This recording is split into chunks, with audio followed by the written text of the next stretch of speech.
Break के बाद एक बार फिर आप सभी का स्वागत है। कमलेश कुमार, जमीन कारोबारी कमलेश कुमार, फोटो जर्नलिस्ट से, मामूली फोटो जर्नलिस्ट से जमीन के कारोबार में फर्श से अर्श तक का सफर तय करने वाला कमलेश कुमार, जब उसके घर में ईडी की टीम पहुंचती है तो वहां से 1 करोड़ रुपए और 100 से ज्यादा गोलियां बरामद हो जाती हैं। चौंकाने वाले खुलासे हैं, चौंकाने वाले तथ्य हैं कि आखिरकार राजधानी के जमीन कारोबारियों का रसूख देखिए।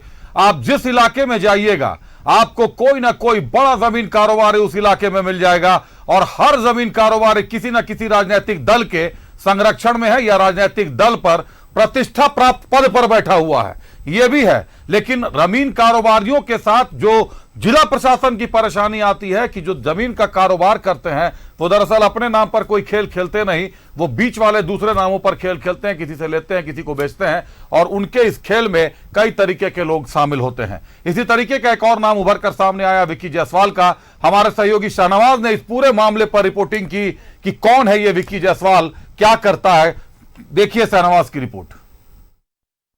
जान ही लिया होगा कमलेश का नाम। जी हाँ, मामूली फोटो जर्नलिस्ट से चंद सालों में ही भू माफिया की पदवी अख्तियार करने वाला कमलेश, आखिर उसने कैसे किया इतनी सारी जमीनों पर कब्जा। आदिवासी प्लॉट ही नहीं, सरकारी जमीनों, यहां तक कि एक नदी की धार को भी मिट्टी भरकर उस पर कब्जा कर रहा था कमलेश। एक और नाम है जो कमलेश की तरह ही शातिर है, उसका नाम है विक्की जायसवाल। कांके नकड़ी रोड पर यही है वो विक्की जायसवाल का वो एक बड़ा सा प्लॉट, और उसके पीछे का मकान भी आप देख सकते हैं। इस लेन में बहुत सारी ऐसी जमीन है जिसको बाउंड्री करके छोड़ा हुआ है। यही है वो विक्की जायसवाल जो अपने साथ लड़कियों का एक ग्रुप भी लेकर चलता है। जिसको जैसी जरूरत पड़ती है, किसी को अगर प्रभावित करने की जरूरत है लड़कियों से, क्योंकि बहुत सारे लोग खूबसूरत लड़कियों की संगत पसंद करते हैं, विक्की जायसवाल अफसरों और बहुत बड़े बड़े लोगों, रसूखदारों की कमजोरियों को समझता है। हालांकि प्रशासन ने विक्की जायसवाल को जिला बदर कर रखा है, लेकिन विक्की जायसवाल गाहे बगाहे रांची में देखा जाता है।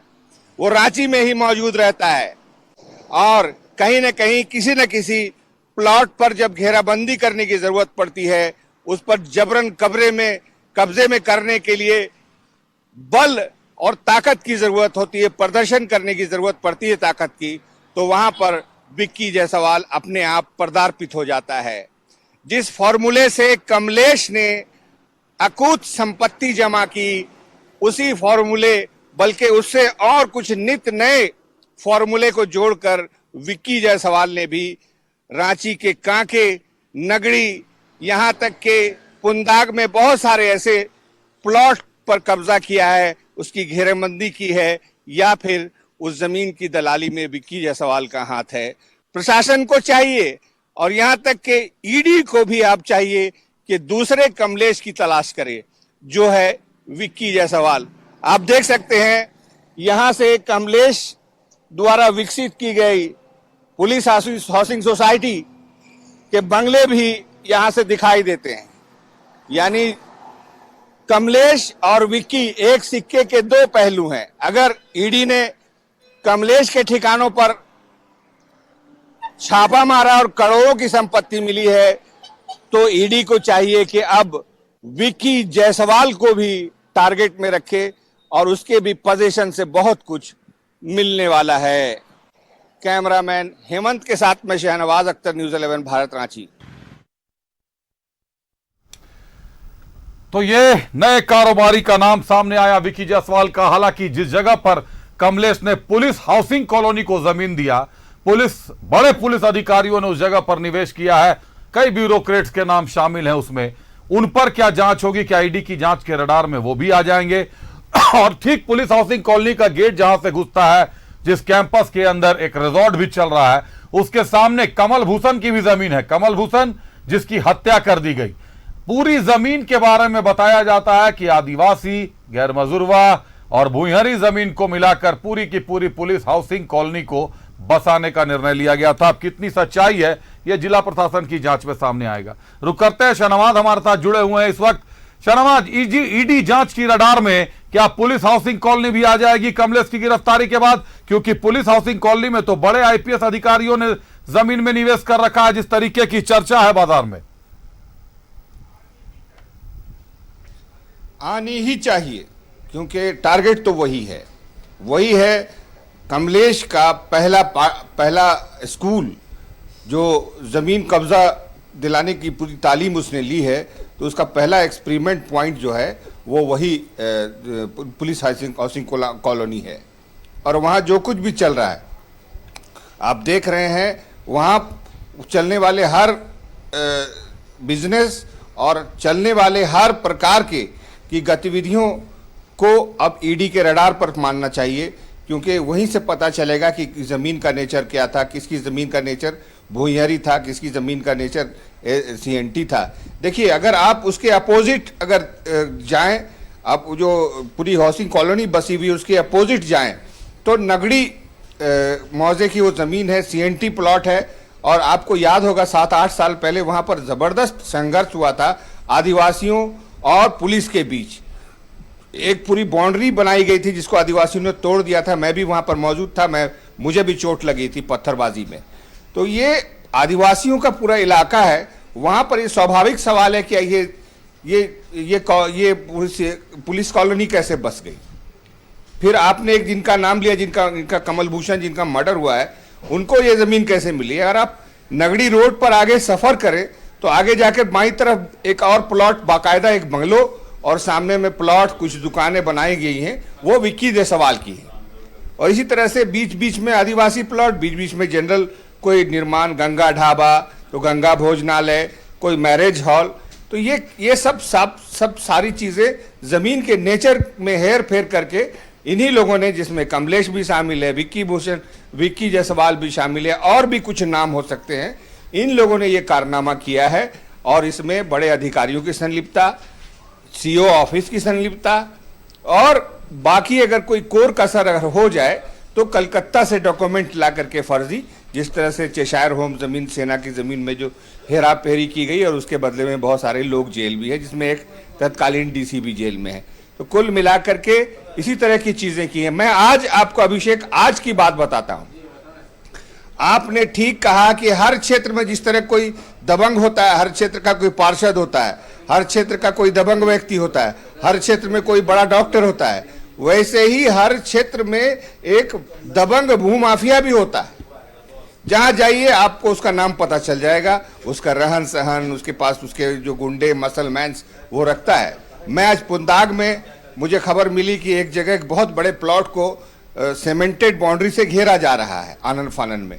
मैं वहां पहुंचा, मैं जैसे ही मैंने कैमरे से शूट करना शुरू किया, एक स्कॉर्पियो गाड़ी आई, उसमें से हथियारबंद लोग निकल करके मेरी तरफ झपके। लेकिन उसी स्पीड से मैंने भी अपना कैमरा उनकी तरफ मोड़ दिया और वो घबरा गए कैमरे को देखकर और वापस गाड़ी में बैठ गए। गाड़ी का नंबर, उनके पास जो हथियार थे, हथियार लेने वाले, बाद में जब फिर हम लोग आगे बढ़े तब फिर उन लोग आकर के मिले और अपना नाम मुझसे पूछा। मैंने नाम बता दिया।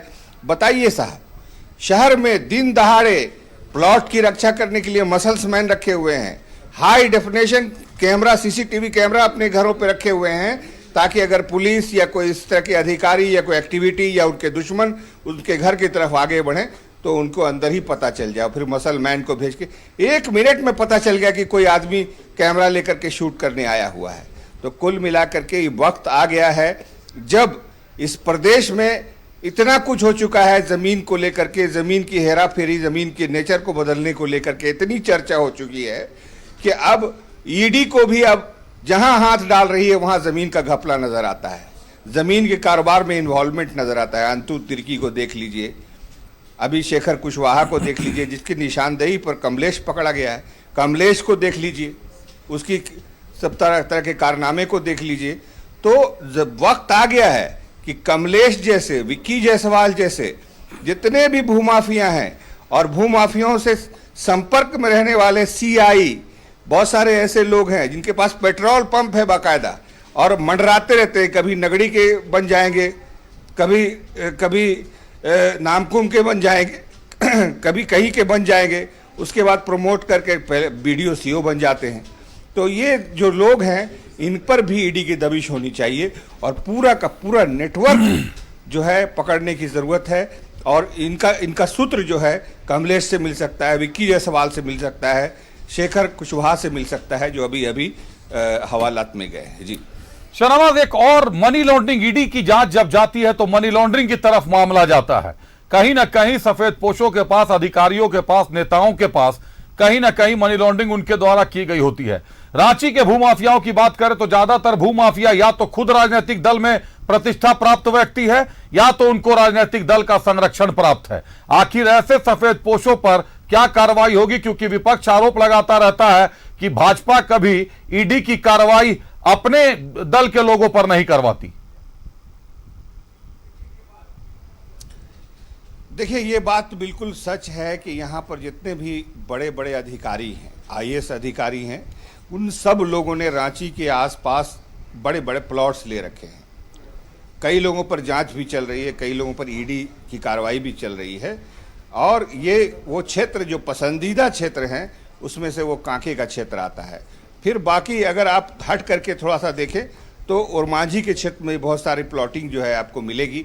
अगर उनकी मालिकाना हक की बात करें तो आपको पता चलेगा कि ये सारे जितने भी बड़े सीनियर ब्यूरोक्रेट्स हैं उन लोगों ने, और जब भी ये लोग अपना रिटर्न फाइल करते हैं, साल में अपनी प्रॉपर्टी की घोषणा करते हैं, तो मैंने देखा है कि अधिकांश की ज़मीन जो है वो कांके में ज़रूर होती है। इसके अलावा इनके संपर्क में कुछ न कुछ दलाल होते हैं, वो देख करके सत्ता किसको मिलने वाली है या सत्ता में कौन बहुत ज़्यादा उसके काम आ सकता है, उस पार्टी से उनका संपर्क होता है। बड़ी बड़ी कॉलोनियाँ लोगों ने बसा ली हैं सीएनटी ज़मीन के नेचर को चेंज करके, और आसपास पहाड़ है, जंगल है, और वहीं पे कॉलोनी बसी हुई है। कैसे भाई, ये कैसे संभव हो सकता है कि पहाड़ की तलहटी में एक पूरी आबादी बस जाए और किसी का ध्यान नहीं आए? बहुत सारे ऐसे इलाके हैं, पूरी रांची में आप देख लें 75% ये ऐसी जगह हैं जहां पर साफ देखने से पता चलेगा कि ये इसका जो नेचर है ज़मीन का वो आदिवासी सीएनटी होगा।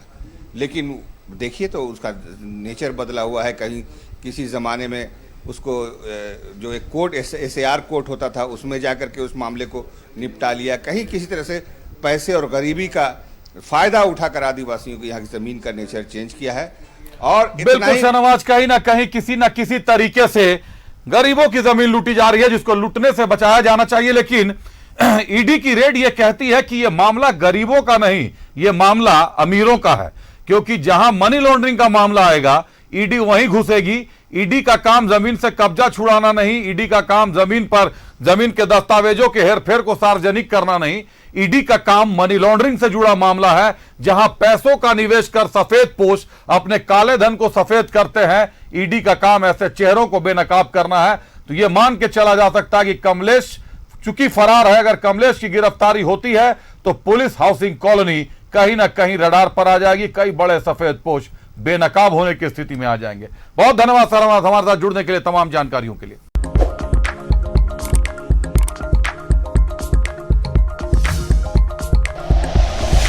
Like and share videos, subscribe करें हमारा चैनल और प्रेस करें बेल आइकॉन। News 11 भारत, सच है तो दिखेगा।